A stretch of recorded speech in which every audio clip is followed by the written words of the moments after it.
Good morning, this is Dan Larson, and this is today's Quiet Echo. The historian died less than a month before the party he had spent his life explaining.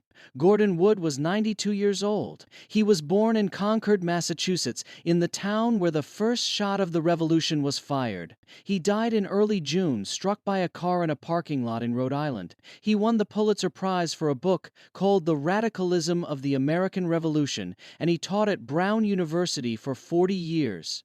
He understood the founding of this country as well as any man alive, and the bunting for its 250th birthday was already going up when he died. I took my worn copy of his book down from the shelf the night I read he was gone. I have read it more than once. I wanted to sit with it again. Here is the thing Wood spent his life trying to make us see. The revolution looks tame from the outside. There were no guillotines. The same men of property ran things before and after. A visitor from France might have wondered what the shouting was about. But underneath the calm surface, Wood argued, something enormous came apart. He meant the end of deference.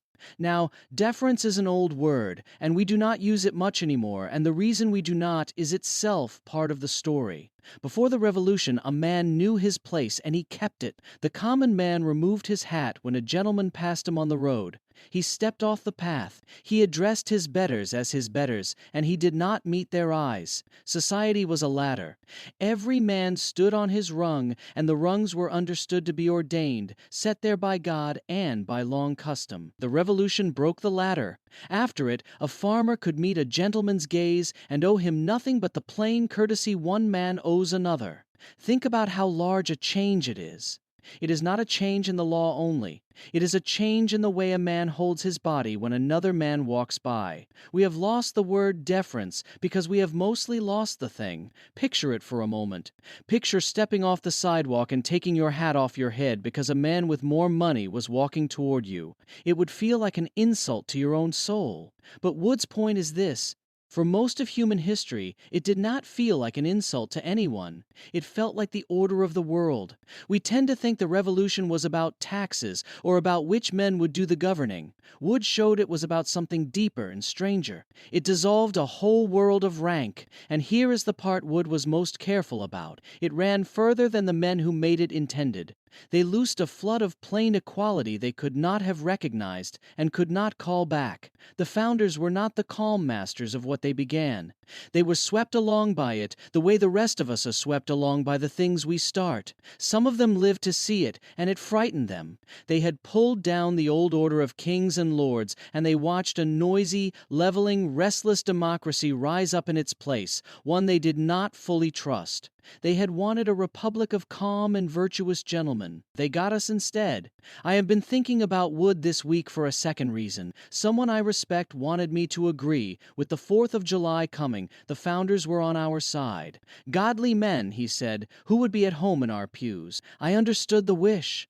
I share the affection underneath it. But I could not say yes, and Gordon Wood is part of the reason. The founders were men of the 18th century. They are strangers to us.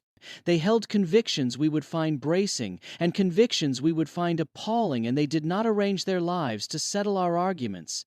When we drag them onto our side of a fight they never heard of, we are not honoring them. We are using them, and we owe the dead better than to put words in their mouths they never said. I want to be fair to the man who asked me. The wish to claim them is not a wicked wish. It comes from love of country and from a hunger to feel the great names standing behind us when we are unsure of ourselves.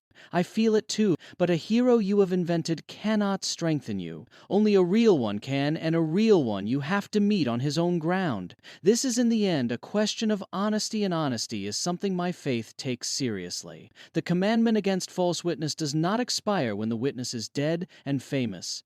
To honor the founders is to learn them as they were, not to recruit them as we wish they had been. Understanding is its own form of respect. It is harder than admiration, and it is worth more. Wood gave his life to the harder thing. He read these men so closely, and for so long he could tell you how they bowed, and how they argued, and how little they agreed with one another. He resisted, to the end, the easy comfort of making them into a mirror. I never met Gordon Wood. By the accounts of those who knew him, he was a plain man, the son of working people, who wore his enormous learning lightly. He did not lecture you about the founders. He introduced you to them, and then he stepped out of the way. The flood they loosed is still running. The idea of it, no man owing another his bow, every man meeting every other on the level, is larger than any party trying to own it this summer. It is the actual inheritance. And it is worth understanding before we celebrate it. This year, before the fireworks, open one of them, or open wood on them. Read as a stranger trying to understand a stranger. The bowing ended because people finally looked. So look, the front porch is open. If you have a history book you keep meaning to open, or a founder you would like to understand better, the readers of the Cedar Valley News are gathering to talk it through, to share their own stories, and to keep company with respect and no party lines. Come sit with us. I will put the link in the show notes. This is Dan Larson, your host for today's Quiet Echo. Thanks for listening. Quiet Echo is part of the fictional Cedar Valley News series, written by Evan Swenson, publisher, and Claude Marshall, developmental editor. While the people and town of Cedar Valley are fictional, Gordon Wood, his death, and his books referenced in this episode are real. You've been listening to the Cedar Valley News Podcast, where small-town voices meet the headlines shaping our world. From faith and family to front porches and fields. We'll be back with more stories connecting real lives to real events. Until next time, keep your porch light on, your faith strong, and your heart open. This is Cedar Valley News.